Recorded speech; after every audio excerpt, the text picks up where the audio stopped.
The Huffington Post carried a story today of how a member of the Army was told to lie about Pat Tillman's death. Is this the latest example of what that senator said 90 years ago, that truth is often the first casualty of war? It's worse than that, Joe, because it was really amazing to hear the Army Ranger say that he was told by a commanding officer not to say anything to Tillman's family or to anyone else.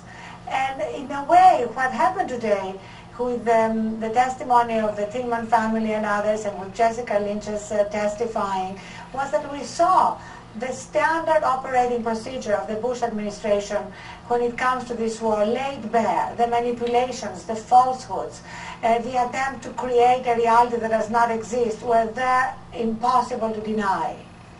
Well, you know, and this president, though, is not even admitting tonight what the Pentagon has already admitted, that Iraq is in a state of civil war. I want you to listen, Arianna, to what the president had to say to Charlie Rose tonight.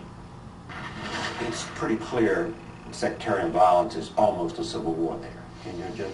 I asked David Petraeus and he said no. It's not a civil war. He doesn't think so. He thinks it's extremists trying to foment a civil war, but no, he doesn't believe that. Arianna, how do you confront that with the president when so many elements inside the Pentagon have already said we are in the midst of a civil war? Well, it appears, Joe, that the worse the news gets every day, the more in a state of denial the president retreats. It's now become an absolute pathology. And for the sake of the country, for the sake of our national security, the Democrats just have to stand up to that. There is really no other answer at the moment. They cannot cow to the attempts of the administration to portray them as unpatriotic or as not supporting the troops, all the things we've heard again and again for years. They just have to stand up to him. The way Harry Reid is standing up to him, some of the things he said today admit effectively that Democrats have been turning a blind eye to the administration's dishonesty and incompetence, and he said no more. Now let's see if they actually mean it. Well, yeah, and you know, Pat Buchanan, when the president continues to go down the same course, when he says no, he doesn't think they're in the Civil War, when, like for instance, this weekend he defended his Attorney General's testimony, saying that Alberto Gonzales was straightforward. Nobody believes him. Few people believe his denials on Iraq. Why do his people let him go out there and say things that make him seem so out of touch with the realities on the ground in Iraq? Well, what I heard him say from your bite there, Joe, was that General Petraeus told him, when he asked Petraeus, and Petraeus said it was not a civil war, that the other side was, or the terrorists were trying to foment a civil war, but it was not a civil war. So I think, the president seemed to be quoting Petraeus there, and they ought to ask Petraeus. Is the president being straight with Americans when he talks about this war, when he talks about the surge, when he talks about staying the course? No, yeah, I think the president is committed to his course. I think he's not only committed, Joe, I think he's going to win, and I think that Harry Reid and Pelosi and all the others, after this is vetoed and the veto is sustained, I think they're going to give him, they're going to fund this war as the president demands, or they're going to give him... When you say he's going to win, are you saying he's going to win the war, or are you saying he's going to win the political fight on Capitol Hill? I'm going to say he's going to get the funding for the war, and the Democratic Congress is going to back down, and just as Carl Levin said they're going to do, as Schumer said they're going to do, and as Barack Obama said they're going to do, they're going to give him the money. The president's going to win this battle, Joe, because he's committed and he's going to go down in history. This is his war. That's true. But those fellows do not want to be responsible for losing the war, and he's been set up. Well, wait, hold on, though. What's the end game, though, when you get Harry Reid saying that the war is lost? I remember we Republicans mocked Howard Dean. Hold on, mocked Howard Dean years ago when he said the war was lost. Pat, you don't think we can win this war. I don't think we can win this war. I don't know too many Americans who believe we can win this war. Well, so what's the end game? Well, why? Look, Harry Reid is running away from his statement, we've lost the war. He's backed off. Have we lost the war?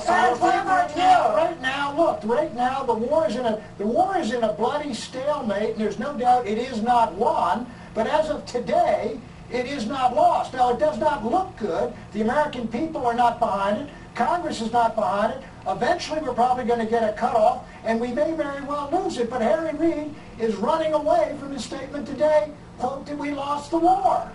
Michael And Crowley, that- you know, the insults out there are flying all across Washington. Tom DeLay was especially harsh. I want you to look at his attack on the Democrats when he actually said that if you're a Democrat and you support the withdrawal, you're committing acts that are close to treason. Roll the tape. I think Harry Reid and Nancy Pelosi are getting very, very close to treason. Treason, that's pretty serious, Charlie. And I'm serious about it. For the majority leader of the United States Senate, in a time of war, with soldiers dying on the ground, announcing that we have lost the war, is very close to treason. Michael Crowley, that's not too far from what the president's administration is saying about Democrats today, is it? No, it's not. I mean, you're right. It's a good point. I listened to DeLay, and I find it kind of breathtaking. It's kind of shocking. But when you step back and think about it for a minute, it's the kind of thing that comes out of Dick Cheney's mouth about twice a week. I think DeLay was just a little bit blunter about it. But listen, you know, who is more to blame here? I mean, if you're a Republican who really, when he's lying in bed at night, can't come up with a way that we're going to salvage this thing. And I think you're right, Joe. I mean, okay, Pat, maybe this thing is not lost yet, but when you're down 30 points with 5 minutes to go in the fourth quarter, you have a pretty good idea that you're going to lose. And I think there's a very good reason to think that's the case here. And so if you're Tom DeLay, you can go around pointing the finger saying treason, treason, treason. But if you really don't have a pretty good case for how we can pull this out, and I have not heard that from anyone at this point, I don't see how you go on telling soldiers that they have to be risking being blown up and dismembered by IEDs every day. And so that's the stunning Let me thing. follow up with Michael here for a second. Michael, though, what Pat Buchanan will tell you is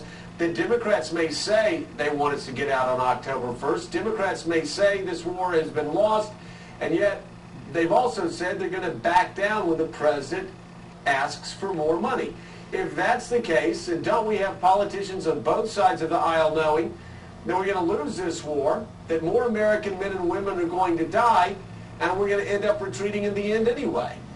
But look, I mean, I think Democrats are trying to work within what the power the political system has given them. I mean, there's really only so much they can do. So you can ask them to They go can way defund out on the a limb war. beyond what they can actually accomplish and be shot down politically and have accomplished nothing, or pursue the strategy that I think they're pursuing now, which is to pressure the president, force him to veto these pieces of legislation, prompt conversations like this one, and make life increasingly uncomfortable for the Republicans who, at the But end of the that's not day, going to be good enough for this is how they're going to get things to change. Joe, let's take one thing here. General Petraeus clearly does not believe we have lost the war. Do you think he does? But you know what, Pat? I'm sorry. Suddenly, General Petraeus is presented as the authority. The way we've had multiple authorities throughout these years. But here we are. The search. Pat, you should have read the Washington Post on Sunday. Petraeus sounded very, very depressed in the Washington Post on Sunday. Okay. And also, Pat, the whole point here is that just look at the facts on the ground.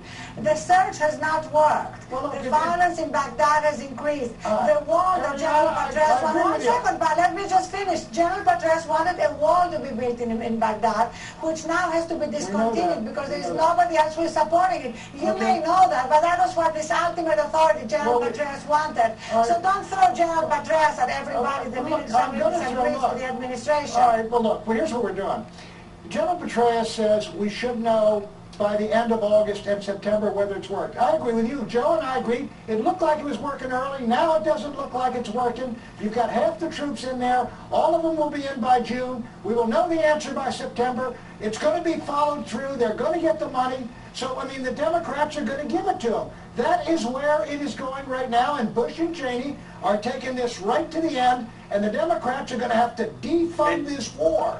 If they don't Pat, win, you bring up a very good point, and I want to explain. Hold on a second. I want to explain this to our viewers very quickly, because Pat and I noticed early. I was against the surge.